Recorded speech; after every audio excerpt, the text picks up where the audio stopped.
महाराज जैसे आप देवी के मंदिर में कुछ मिठाई लेकर जाते हैं ना, तो थोड़ी सी मिठाई अगर आप देवी के मंदिर के लिए लेकर गए हैं, कई लोगों की आदत में रहता है कि देवी के मंदिर में तुम जो मिठाई लेकर गए उसी में से हिस्सा निकालकर हनुमान को दे देते हो, उसी में से हिस्सा निकालकर भैरव जी को दे देते हो। बोलो यही करा कि नहीं करा? यही करा ना। अब ईमानदारी से बोलो,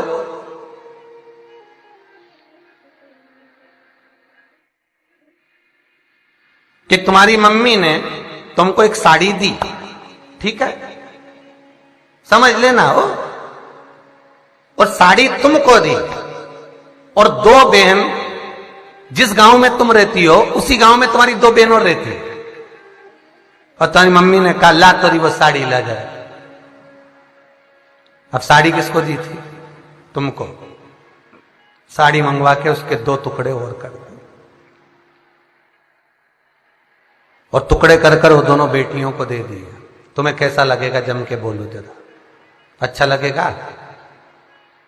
शिव महापुराण की कथा कहती है, अगर शंकर की उपासना करने जा रहे हो, देवी की उपासना करने जा रहे हो, राम की उपासना करने जा रहे हो, कृष्ण की उपासना करने जा रहे हो, भवानी की उपासना करने जा रहे हो, आप यदि किसी भी रूप में माता के मंदिर में, गणेश के मंदिर में, शिव के मंदिर में, जिस मंदिर में जा रहे हो, अगर लड्डू का 4 भाग आप गणेश जी के लिए लेकर जा रहे हो, 4 लड्डू अगर आप देवी जी के लिए लेकर जा रहे हो, तो आपके मन में यह भाव होना चाहिए घर से निकलते समय कि मुझे एक हिस्सा, थोड़ा सा, एक लड्डू अलग बांधूं जो भैरवनाथ को दूंगी, एक लड्डू अलग बांधूं जो मैं हनुमान जी को दूंगी, एक लड्डू अलग बांधूं मैं श्री गणेश जी महाराज को दूंगी।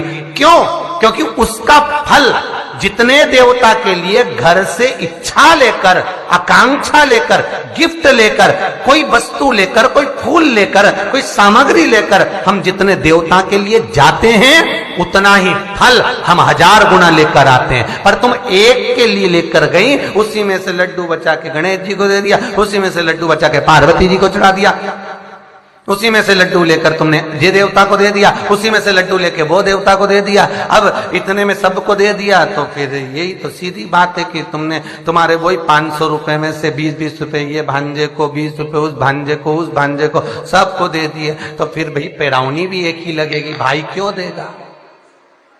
लेके तो तू 500 रुपए के इतने टुकड़े कर दिए तूने, वो 500 रुपए का तू भी रख ले, तू भी रख ले, तू भी रख ले। और जब मायरा भरने की बारी आई और मम्मी ने कहा छोरी का मायरा भरना है, सब छोरा उन पैसा इकट्ठा कर, छोराओं ने भी कह दिया जब वो एक 500 का नोट में 10 हिस्सा कर दे तो मायरा तुम भरो, हम सब खड़े हो जाएंगे, हिस्सा सबका।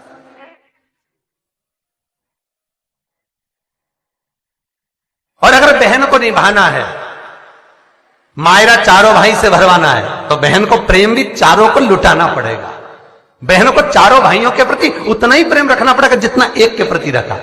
भैया कैसा है? बढ़िया, ले मैं भतीजों के लिए सामान लाई, तो भाई को लगेगा, भाभी को लगेगा, बताओ हर बार आती है जीजी कुछ ना कुछ लेके आती है। तो अगर आप माँ कह भी दे कि सबको मायरा बनना है, तो भी भाई कह देगा सुनो मेरी तरफ से मैं अलग से ले आऊंगा, सब सामान लाऊंगा, तुम्हें जो ले जाना ले जाओ। फिर जो दूसरा भाई कहेगा तुम चिंता मत करो मैं अपना ले आऊंगा, वो मम्मी तुझे जो करना कर, हम अपना ले, तो सब अलग अलग देंगे। अब तुमने एक ही डब्बे में से सबको निपटाया, तो भगवान ने भी एक ही दिया, ले 5000 ले जा।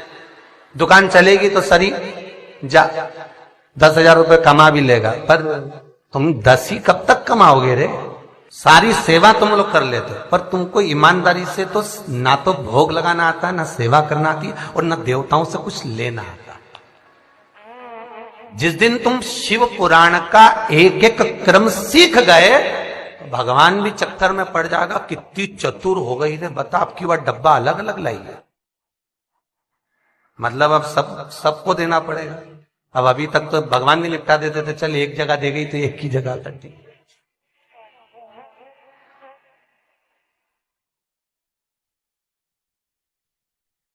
भगवान भी तो सोचे, अबे भले थाली एक लेकर जाओ, मना नहीं, पर उसमें अगर आप भैरव राज को दे रहे हैं, हनुमान जी को दे रहे हैं, गणेश जी को दे रहे हैं, पार्वती जी को दे रहे हैं, तो भाग थोड़ा लेकर जाए। घर से ही ये भाव लेकर जाए कि मुझे उस मंदिर में और भी देवता है, मेरे को सबको भोग लगाना है, मैं सबके लिए लेकर जाऊं। जब समय आएगा तुम सबके लिए लेकर जा रही हो तो सब भी तो तुम्हारे लिए लेकर आएंगे, सब देंगे। हम सुनते हैं, करना भी चाहते हैं, पर कई बार कई माताएं कहती गुरुजी हम तो बहुत मेहनत करते जी, फल कुछ नहीं मिले। हमने कहा क्या क्या, हम तो खूब सेवा करें, अगरबत्ती भी लगाएं, धूप बत्ती भी लगाएं, इत्र भी लगाएं, शंकर जी के मंदिर भी जाएं, 2 अगरबत्ती भी लगाएं, पानी भी चढ़ाएं, 2 दही भी चढ़ाया, पर भोलेनाथ तो हमारा सुने ही नहीं। अरे कैसे नहीं सुने? उसके बराबर साधारण, उसके बराबर सरल कौन? चाहे पार्थिव शिवलिंग का निर्माण करो, चाहे घर के अंदर शिवलिंग रखो, छोटा शिवलिंग का निर्माण होना चाहिए। हां, अगर किसी मंदिर का निर्माण हो रहा है, किसी मंदिर में प्राण प्रतिष्ठा हो रही है, किसी मंदिर में शंकर का शिवलिंग विराजमान हो रहा है, तो जो जजमान शिवलिंग का निर्माण, जो जजमान प्राण प्रतिष्ठा कर रहा है, जो जजमान प्रतिष्ठा करने के लिए बैठा है, उस जजमान के 12 उंगल से बड़ा शिवलिंग होना चाहिए। अगर मंदिर में शिवलिंग है, कहीं बाहर अगर शिवलिंग है, तो यजमान जो पूजन करे उससे 12 उंगल बड़ा शिवलिंग, हाँ 12 उंगल से और बड़ा शिवलिंग होगा तो वो कोई दिक्कत नहीं है, उससे फल ही मिलेगा। पर मंदिर के अंदर देव पूजन के लिए जो मंदिर बनाए जाते हैं, उसमें 12 उंगल से अगर नीचे का शिवलिंग होता है तो वो श्रेष्ठता नहीं देगा।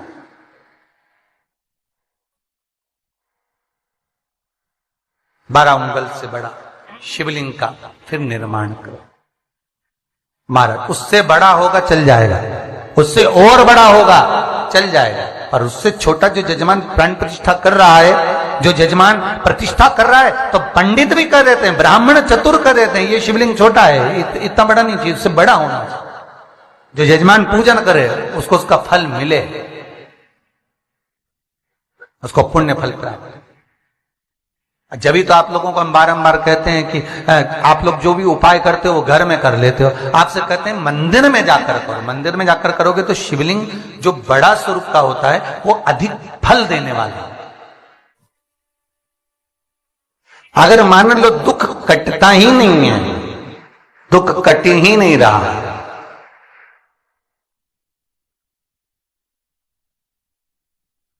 मान लो कोई ऐसा दुख आ ही गया कि वो कटने का नाम ही नहीं ले रहा, बहुत हार चुके हम जिंदगी से, वो कट ही नहीं रहा, थोड़ा ठीक होता फिर दुख आता, फिर ठीक होता फिर दुख आता,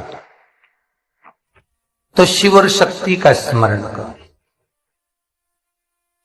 बेलपत्री के पेड़ के नीचे जब भी घी का दिया लगाने जाओ तो 2 बाती एक ही दिए के अंदर, एक चावल का दाना उसमें डालकर अपनी कामना कर कर फिर जलाओ। 3 या 4 सोमवार करके देख लो क्या जा रहा है। अगर मान लो कोई दुख ऐसा है कि वो कटने का नाम ही नहीं ले रहा है, कट ही नहीं रहा है, कभी कुछ तकलीफ कभी कुछ, तो बाबा का शिव और सती का शिव और पार्वती का शिव, शक्ति का शिव, अन्नपूर्णा का